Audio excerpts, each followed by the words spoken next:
बिल्कुल सही वक्त पर आए हो। हम तुम्हारा ही इंतजार कर रहे थे।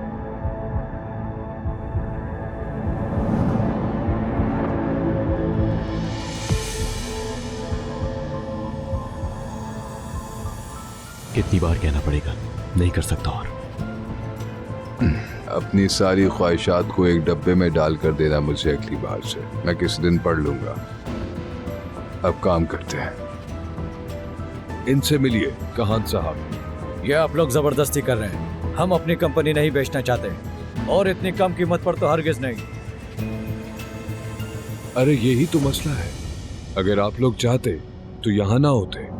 और यकीन करो, कल सुबह तक तुम्हारे पार्टनर्स मान जाएंगे। अपनी जैकेट तो उतारो। जैकेट पहन के इंसान इजी फील नहीं करता। छोड़ दो मुझे। कैसे लोग हो तुम सब?